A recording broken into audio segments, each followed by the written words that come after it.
those tiki dreams reality. Indeed. Yeah. Tell us a little more about Lemba.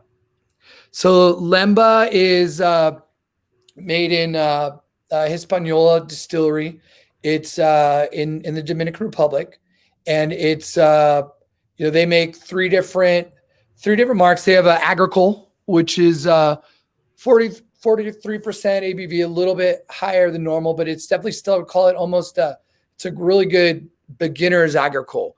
It has, of course, Agricole made from the fresh pressed sugarcane juice. It has a little bit of grassiness to it, a little bit of herbaceousness. This one is definite, kind of more subtle. So it's not as pungent as some, because for the newcomer to that style, sometimes it can be off-putting. So this one kind of straddles that line between that, like kind of lemongrass and vanilla. The Agricole is the first one that I really liked. It makes a really good daiquiri. They do a superior style, molasses based, which is aged 1 year, and that's just a great white rum. Also really good for a daiquiri. And then their spiced is made from their superior, and it's actually spiced here in Vegas, up in North Las Vegas, where they bottle it, and it's really good. You can really great as a modifier. It has a lot of spice notes. It's definitely more intense than most spiced rums. So even at like a quarter ounce or a bar spoon in a cocktail, just adds that really nice those background flavors. Really good. Right on. Tell us about your cocktail here. Ooh, so should I get behind there and start to make it? Good, man. Let's get it. All right. So I have my home bar here, like I mentioned earlier. We had some last minute plumbing things happening at Tiki, so we're gonna make this work. Let's get it going. Put this up for people here. Okay.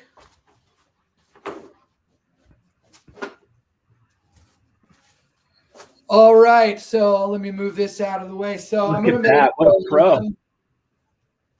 make the Lemba Aku Lapu. So this is a variation of one of the iterations of the Chief Lapu cocktail. The OG one was made at the Don the Beachcomber camp. They believe it by some of the guys that work for him who were Filipino, and it's commemorating Chief Lapu, who was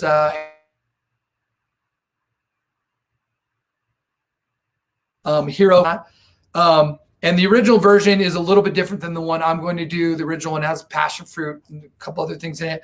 We're going to do a version that's closer to the one that was in the Aku room in Las Vegas, which was in the Stardust. It's part of Las Vegas history and Tiki history as well. So let's get it going. Yeah, I think you got a slide here on that. Look at that. Amazing. Aku. I love that. Pete, you've been to Sunset Park here, right? Yes, indeed. Sunset Park, that statue is actually in the middle of Sunset Park, which is right. Which is cool. So we ride bikes around that thing the whole time, man. It's wild. So I was thinking, well, let's do a Tiki by the Sea, and you could steal my idea. I want to do my own Tiki festival eventually. Here's still the idea. Let's do it. Let's take over Sunset Park and do it around that lake and that statue. Got it. All right. Let's make it happen. Make it happen, awesome. Man. Yeah. Awesome. All right. So let's start this cocktail. So I'm going to get, so I have my mug ready, and I'm going to start with a little bit of lemon here. Let's get it going. And this cocktail brings a lot of juice and a lot of booze together. So, it's in great Tiki form, of course. I'm going to do a little bit of grapefruit here. There we go. And some delicious fruity with that beautiful zippy acidity pineapple juice. And we're gonna have a lot of other things in here, so we want to balance out, that tart grapefruit and that lemon, which can be aggressive. We're gonna add a little Demerara in there.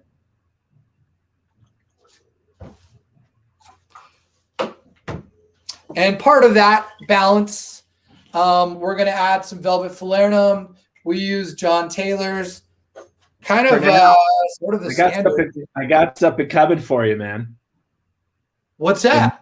I got a Falernum coming for you in that department, sir. Ooh, I cannot wait. Yeah, I cannot wait. And hopefully by May. Oh, I remember you telling me about that, and yeah, the world is. I think the world's ready.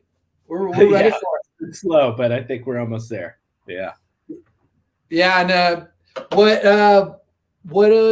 what's your main flavoring? What's the base? The base is Agua Ambarana and Agua Still Strength. So it's got some kind of body character. It's going to be 23%, so higher proof, kind of punchier, if you will. All around. Oh, that's great. More shelf stable then too, because should be. One thing you don't want to leave this out. At this low ABV. Right. So, oh, that's awesome. Because I was gonna say it's fun to make, because we couldn't get this for a little while and we had to make our own, and it's fun to make, but it's so much easier if you're doing any volume to just grab the bottle of awesomeness and make it happen like that. Totally. Yeah, definitely. I mean, people can make their own and make it really well, but it's a lot to keep making it consistently year over year on your own. Right. Exactly. All right, so I have a little Velvet Falernum. I'm going to do a little Demerara style rum here. Pussers. Yep. Dig this stuff. It goes in our painkiller, as it should, by copyright law. And it's probably the best version. I mean, I've tried it with a lot of different rums, and that's one of the best. I mean, yeah. And here, like I mentioned, here's the Lemba Agricole from the Dominican, 43% vanilla lemongrass. So that brings makes it a little bit of a herbaceousness to balance out the spice. And then, like I said, here's a little bit of Lemba spice blend. We only do a half an ounce here because, like I said, it's pretty intense, and this is one ingredient that could take over a cocktail pretty easily, which is nice.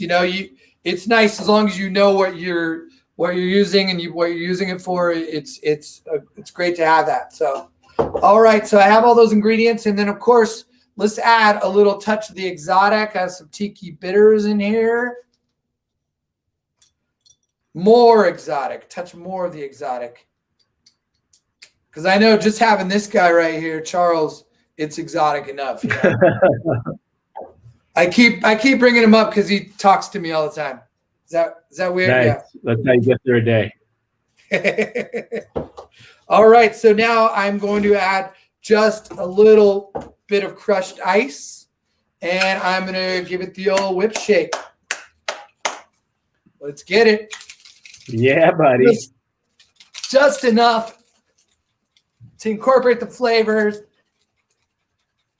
and that we get a little bit of dilution from the ice, but mainly to incorporate the flavor, and it aerates the cocktail. Smells amazing. I'm going to straw test this, as I always should. Even though I'm the only one that's going to drink it, so if I mess it up, whatever. Good discipline. Good discipline anyway. All right, I'm just going to pour it right in. And I like to pour it in, and then what we do is we just douse it with all the crushed ice that we can. We want to get it just as cold, as fast as we possibly can, because then at that point it reaches that chill point, and then that cocktail is a little bit more stable. We get that kind of instant dilution. So I'm going to get our straw. I have our swizzle here, and it's tiki. Why not have 2 swizzles? Who cares? Why not 3? Here's another one. Let's do it. Boom. It's a competing brand, but where it's all about Tiki Brotherhood, like we were saying. And then here I'm just gonna do a little dehydrated orange crown for Chief Lapu, and here he goes. Right on. Looks delicious. Uber And that over to me, man. Verdict. Just put that in an Uber. That's pretty darn good right there. Awesome. Tastes like a tiki cocktail. Awesome, man.